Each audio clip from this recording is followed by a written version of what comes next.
As you like it written by William Shakespeare. এই গল্পটা আমাদের ক্লাস 11-এর ফার্স্ট সেমিস্টারের জন্য গল্প হিসাবে পড়তে হবে। তো পরীক্ষায় তো এমসিকিউ স্টাইলে প্রশ্ন হবে, 40 মার্কের এমসিকিউ পরীক্ষা হবে, ওএমআর সিটে পরীক্ষা দিতে হবে 75 মিনিট সময়। তো এই অ্যাজ ইউ লাইক ইট থেকে তোমরা এমসিকিউ প্র্যাকটিস করবে কোত্থেকে? আমরা এইচএসের গ্রামার কোশ্চেন বাঞ্চ ক্লাস 11 যে সেমিস্টার 1-এর জন্য বইটা বার করেছে, এই বইটা থেকে আমরা প্র্যাকটিস করব অ্যাজ ইউ লাইক ইটের উপরে এমসিকিউ। অ্যাজ ইউ লাইক ইটের উপরে এমসিকিউ রয়েছে পেজ নাম্বার 258। একের দাগে সিলিয়াস ফাদার ওয়াজ, সিলিয়ার বাবা কে ছিলেন? সে ইউসারপার মানে অত্যাচারী রাজা, মানে ফ্রেডরিকের কথা বলা হচ্ছে, অপশন নাম্বার ডি। আর দুয়ের দাগে the lawful duke was driven away from his kingdom by, সেই যে আইনসঙ্গত রাজা, নির্বাচিত রাজা, তাকে নির্বাচিত করেছিল, রাজ্য থেকে বিতাড়িত করেছিলেন বা বিতাড়িত হয়েছিলেন কার দ্বারা? না তার নিজের ছোট ভাইয়ের দ্বারা, his younger brother, option number C. The banish duke had retired to, সেই নির্বাচিত রাজা আশ্রয় গ্রহণ করলেন কোথায়? ফরেস্ট অফ আড়েন, আড়েন এই জঙ্গলে, option number A. The banish duke and his companion led lives like, ওই নির্বাচিত রাজা এবং তার সাথীরা তারা জীবনযাপন করতেন কার মতো? ইংল্যান্ডে রবিন হুডের মতো, option number A. In a dash they rested under the shade of the cooling trees, গরমকালে সামারে তারা ঠান্ডা গাছের তলায় ছায়াতে আশ্রয় গ্রহণ করতেন। ছয়ের দাগে the duke thought that the chilling winds were his true counsellors, রাজা মনে করতেন সে ঠান্ডা বাতাস তার কাছে ছিল পরামর্শদাতা। The banish Duke found books in the following streams, তিনি কিন্তু চলমান নদীতে বই খুঁজে পেতেন, অপশন নাম্বার বি। আটের দাগে dash was the daughter of the present duke usurper, সে অত্যাচারী রাজার বর্তমান মেয়েকে? Celia, option number B. Celia dash Rosalind, Celia সান্ত্বনা দিত, consoled Rosalind whenever she became sad thinking of her father, Rosalind যখন তার বাবার কথা ভেবে দুঃখিত হতো, সিলিয়া তাকে সান্ত্বনা দিত। 10 দাগে the duke asked Rosalind Celia to dissuade Orlando from wrestling with the practised wrestler, রাজা মানে ফ্রেডরিক রোজালিন্ড আর সিলিয়াকে বললেন যে তোমরা যাও অরল্যান্ডোকে বিরত করো ওই চ্যাম্পিয়ন রেসলারের সঙ্গে যুদ্ধ করা থেকে। 11 দাগে Orlando defeated his opponent in a way that for some time he could not even talk, Orlando সেই চ্যাম্পিয়ন রেসলারকে এত সুন্দরভাবে হারিয়ে দিল যে সে এতটা অবাক হয়ে গেছিল সে কথা বলতে পারছিল না। 12 দাগে Orlando was the younger son of Sir Rowland de Boys, Orlando ছিল রাওলান্ডি বয়েজের ছোট ছেলে। 13 দাগে dash was the elder son of Rowland de Boys, Oliver was the elder son of Rowland de Boys, Oliver ছিল রাওলান্ডি বয়েজের বড় ছেলে। 14 দাগে রোজালিন্ড গেভ অরল্যান্ডো রোজালিন্ড অরল্যান্ডোকে কী দিয়েছিল? এ চেন ফ্রম হার নেক, তার নিজের গলা থেকে সোনার চেন খুলে দিয়েছিল, অপশন নাম্বার বি। 15 দাগে dash wish that Orlando had been the son of anyone else, এটা ফ্রেডরিক হবে, মানে ফ্রেডরিক ইচ্ছা প্রকাশ করলেন যে অরল্যান্ডো অন্য কারো ছেলে হতে পারতো, অপশন নাম্বার এ। 16 দাগে Sir Rowland de Boys was dash of the old duke, Rowland de Boys ছিলেন বৃদ্ধ রাজা, নির্বাচিত রাজার বন্ধু, friend. It was decided that Rosalind would disguise herself as a country lad, সিদ্ধান্ত না হলো রোজালিন্ড নাকি ছদ্মবেশ নেবে একটা গ্রামীণ বালকের বা রাখাল বালকের। In their disguise Celia took the name Aliena, সিলিয়ার ছদ্মনাম ছিল Aliena. When Rosalind was trying to find out where they could get rest and food they met the servant of a shepherd, যখন রোজালিন্ড আর Celia বনের মধ্যে সিদ্ধান্ত নিতে পারছিল না কোথায় খাবার পাবে কোথায় বিশ্রাম পাবে, তখনই তারা দেখতে পেয়েছিল একটা রাখাল বালকের চাকরকে, সার্ভেন্ট অফ শেফার্ড। 20 দাগে Ganymede and Aliena bought, Ganymede আর এলিয়েনা কি কিনে ফেলেছিল?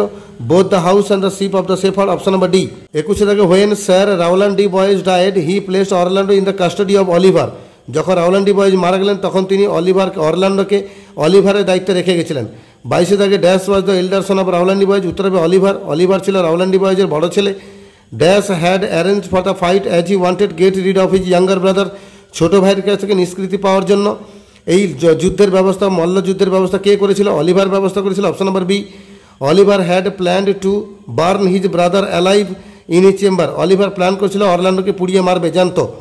25 দাগে Oliver's plan of burning his brother alive was overheard by one of the old servants of Rowland de Boys, অলিভারের এই যে পরিকল্পনা যে অরল্যান্ডোকে পুড়িয়ে মারবে এটা শুনে ফেলেছিল কে?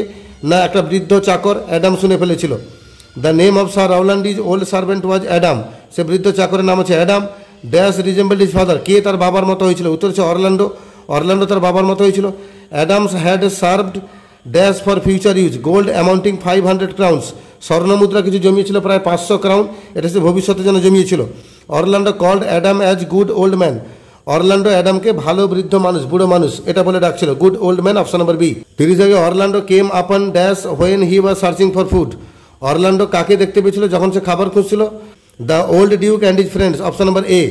31 দাগে Ganymede and Aliena were surprise to see, Ganymede এবং এলিয়েনা অবাক হলো কি দেখে না? Rosalind's name and love sonnets carve on the trees রোজালিন্ডের নাম এবং কিছু ভালোবাসার কবিতা গাছে গাছে খোদাই করা আছে, এটা দেখে অবাক হয়েছিল। Option number A. 32 দাগে রোজালিন্ড আর Celia easily recognised Orlando seeing the chain around Orlando's neck. Rosalind আর সিলিয়া অরল্যান্ডোকে চিনতে পেরেছিল তার গলায় সোনার চেনটা দেখে। 33 দাগে when Orlando was going to visit Ganymede. অরল্যান্ডো যখন গ্যানিমেডের সঙ্গে দেখা করতে যাচ্ছিল, he saw a man lying asleep. সে একটা মানুষকে ঘুমন্ত অবস্থা গ্রাউন্ডে পড়ে থাকতে দেখেছিল এবং তার সাপ গলায় জড়িয়েছিল। 34 দাগে Orlando fought a lioness to save Oliver's life. Orlando কিন্তু অলিভারের জীবন বাঁচানোর জন্য সিংহীর সঙ্গে লড়াই করেছিল। Option number B. 35 দাগে Orlando asked dash to give the message to Ganymede. Orlando অলিভারকে বলেছিল যে তুমি গ্যানিমেডকে একটা খবর দিয়ে এসো যে আজকে আমি তার বাড়িতে যেতে পারবো না। 36 দাগে Ganymede dash on hearing. Ganymede কিন্তু ফেন্টের অজ্ঞান হয়ে গেছিল অরল্যান্ডোর আহত হওয়ার খবরটা শুনে। 37 দাগে dash fell in love with Oliver. অলিভারের সঙ্গে প্রেমে পড়েছিল কে? উত্তর হচ্ছে সিলিয়া। অপশন নাম্বার এ। 38 দাগে Oliver and Eliana got married 1 day after their first meeting. মানে প্রথম সাক্ষাতের একদিন পরেই অলিভার এবং সিলিয়া বিয়ে করে ফেলেছিল। 39 দাগে Ganymede said that she would bring Rosalind by magical power. Ganymede বলেছিল সে রোজালিন্ডকে আনবে ম্যাজিক্যাল পাওয়ারের সাহায্যে। According to Ganymede she had learn the special magic from his uncle. Ganymede বলেছিল সে নাকি ম্যাজিক শিখেছে তার কাকুর কাছ থেকে। 31 দাগে when the duke and his companions were having venisons in the wedding. যখন রাজা এবং তার সাথীরা ওই বিয়ের প্রস্তুতি নিয়ে কথাবার্তা চালাচ্ছিলেন, তখনই হয়তো সংবাদবাহক কিছু খবর দিল যে তার রাজ্য সাম্রাজ্য বিস্তার নাকি তাকে আবার ফিরিয়ে দেওয়া হয়েছে। Venisons option number B. আর Frederick was changed by a hermit. ফ্রেডরিককে পাল্টে দিয়েছিল একজন হারমিট, একজন সাধু। তো এই এমসিকিউগুলো খুবই সহজ লাগবে কাদের কাছে? যারা গল্পটা খুব ভালো করে পড়ে রেখেছে বা জেনে রেখেছে। ইংরেজি টেক্সট রিডিং না পড়লেও চলবে, হয়তো খুব একটা অসুবিধায় পড়বে না, কিন্তু বাংলায় স্টোরিটা বাংলায় মাথায় মনে রাখাটা খুবই জরুরি। যারা এখনও গল্পটা বাংলায় জানো না বা কম জানো বা ভুলে গেছো মনে করছো, অবশ্যই আমার চ্যানেলে ভিজিট করে যাও, প্লেলিস্টকে ক্লিক করো, ক্লাস 11 ভিডিও বার করো, সেখানে পেয়ে যাবে। আর এছাড়া তোমাদের ফার্স্ট সেমিস্টারের জন্য যত রকমের এমসিকিউ প্র্যাকটিসের ভিডিও লাগবে সবই আমার চ্যানেলে আছে, সবই তোমাদের প্রস্তুতিতে সাহায্য করবে। তোমরা সময় নষ্ট না করে একে একে ভিডিওগুলো দেখে নিয়ে তোমাদের ফার্স্ট সেমিস্টারের প্রস্তুতিটাকে কমপ্লিট করে নাও।